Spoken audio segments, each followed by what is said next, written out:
کلاش په هندوکش کې واقع یوه قبیله ده چې دا د خیبر پښتونخوا د ضلع چترال کې واقع ده.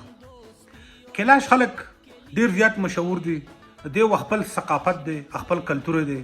په دغه په وجه باندې د دنیا د مختلف علاقو نه خلک راځي او د دې ثقافت انجوای کوي او دغه علاقې ته چکر لګوي. دا خلک د ټولو دنیا نه مختلف دي. په ټولو دنیا کې به دومره امن نه وي لکه څومره په کلاش او په چترال کې امن دی. دا ډیر زیات امن پسند ښایسته خلک دي. د څنګه دا خلک ښایسته دي دغه رنګې د علاقه هم د قدرتي وسایلو نه ډیره زیاته ښایسته ده. د دې خلکو یو عجیبه سوچ عجیبه فکر دی دا وایي چې صرف او صرف په دنیا کې خوشحالي ده. که یو ماشوم پیدا کیږي په هغه باندې هم خوشحالي ده او که یو کس مړ کیږي دا به هم خوشحاله د دې دنیا نه لګي.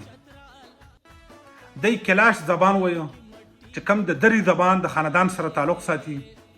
دا خلک د ډیر وخت نه په دغه علاقه کې آباد دي.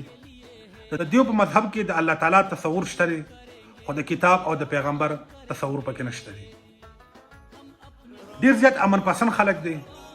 سوچ او فکر مکمل د تعلیم او د ماډرن خلکو دی. جنگ جګړې سره او په علاقه کې د بدامنۍ سوچ دا خلک نه پیدا کوي. دغه وجه ده چې لږ خلک دی او خلک ورته د قدر په نگاه باندې ګوري، خلک ورته د عزت په نگاه باندې ګوري. چې کله په دې علاقه کې ماشوم پیدا شي نو ډیر زیاته بزي او می خیالالي چې زمونږ په خاندان کې ماشوم پیدا شو او هغه ته یو سلیبریشن کوي، یو خوشحالي مناوي. خو چې کله څوک وفات شي نو په هغه باندې هم میخي او بزي لالي او ډیر په خوشحالي باندې هغه قبرستان ته وړي.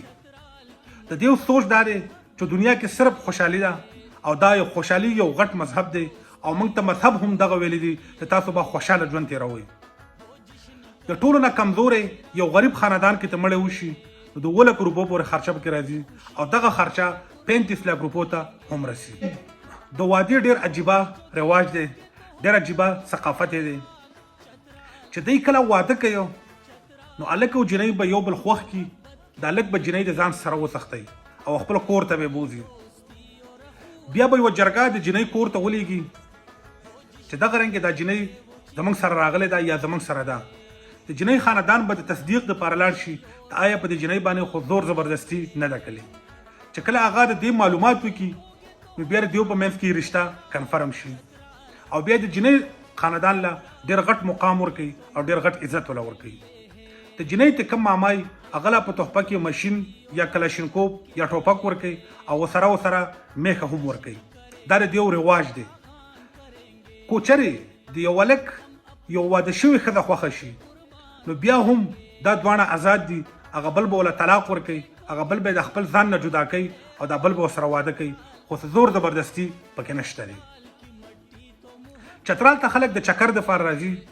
یو د دې خلکو ثقافت ګوري، د دې خلکو مینه ګوري، د دې خلکو رسم و رواج ګوري او یو چترال قدرتي هم ښایسته دی، اوبه پکې دي، خوشحالي پکې ده او زړه ته پکې سکون میلاویږي. مخکې ما یوه خبره وکړه چې په چترال کې امن دی. دا خلک امن پسند خلک دی. د دې خلکو مذهبي ناره دا ده چې په خوشحالۍ باندې به ژوند تېروئ، خوشحاله به ژوند تېروئ.